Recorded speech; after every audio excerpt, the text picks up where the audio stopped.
Bonjour à tous, c'est Stéphane de General Business. Bienvenue dans cette nouvelle vidéo. Si tu es nouveau sur cette chaîne, je t'invite à t'abonner et activer la cloche de notification pour ne rien manquer de notre contenu pour enrichir tes connaissances.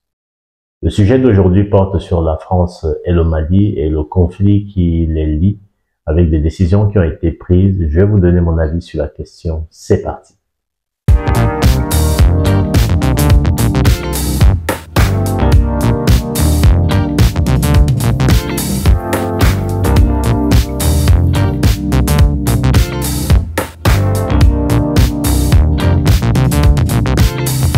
Depuis quelque temps, nous avons lancé notre unité de production d'alevin de tilapia. Si vous cherchez un fournisseur, vous pouvez nous contacter au numéro qui s'inscrit ci-dessus ou dans la barre de description et nous vous répondrons. Si vous êtes également un grossiste ou un détaillant à la recherche de producteurs de tilapia, vous pouvez nous contacter également au même numéro car nous travaillons avec beaucoup de pisciculteurs qui cherchent à écouler leurs marchandises. Comme vous le savez tous, il y a une problématique actuellement entre la France et le Mali concernant la décision de la France de fermer ses frontières aux ressortissants maliens, qui a eu pour effet aussi que le Mali ferme ses frontières aux ressortissants français.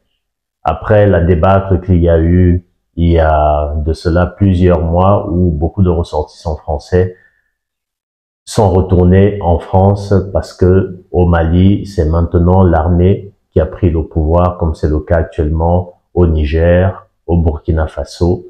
Tous ces pays-là qui se sont alliés pour tenir tête aux anciens colonisateurs pour pouvoir montrer leur souveraineté sur leur territoire, comme c'est le cas pour beaucoup de pays européens. Aujourd'hui, beaucoup de personnes saluent ce que le Mali fait parce que tout simplement ça fait déjà beaucoup de décennies que les pays africains baissent la tête lorsque ils ont des sanctions vis-à-vis du pays colonisateur ou d'un pays étranger européen qui décide de prendre de force ou de rompre les accords de façon unilatérale. Tout simplement parce que avant on n'avait pas les moyens de se défendre, ou plutôt on n'avait pas le courage de se défendre et de pouvoir aussi prendre les mêmes décisions vis-à-vis de ces pays-là pour montrer à quel point nous sommes souverains sur notre territoire. Et c'est pour ça que moi je suis content de voir que au-delà de tout ce qui se passe dans ces pays où l'armée a pris le pouvoir parce que il y a des choses qui ne vont pas sur le plan politique et ils ne sont pas d'accord justement avec les accords qui ont été faits par le passé, qui continuent à demeurer de décennie en décennie, sans pour autant que ça ne profite pas ni au pays, ni aux populations. Et comme beaucoup d'Africains, je pense qu'il est temps de rompre tout cela et de façon à ce qu'on puisse causer d'égal à égal avec ces pays, parce que la première chose qui nous lie d'abord c'est le business et beaucoup de nos ressources sont exploitées et nous-mêmes nous n'en profitons pas, ou en tout cas nous en profitons très peu, ce qui fait que nous sommes toujours cités comme en cours de développement alors que c'est nous qui avons la majorité des richesses dont le monde entier a besoin. Et la réciprocité sur le plan politique est une manière d'affirmer son autorité et de montrer justement à l'adversaire en face qu'on n'a plus peur de lui et que s'il prend des décisions à notre encontre, nous aussi on peut prendre des décisions à son encontre. Parce que entre les pays européens, c'est exactement ce qui se passe, ou bien entre l'Europe et la Russie, ou l'Europe et les États-Unis et la Russie. C'est la réciprocité sur le plan politique ou bien sur le plan économique qui est adaptée lorsque des sanctions sont prises dans un camp comme dans l'autre pour montrer son mécontentement. Et cela souvent amène les acteurs à arriver sur la table des discussions.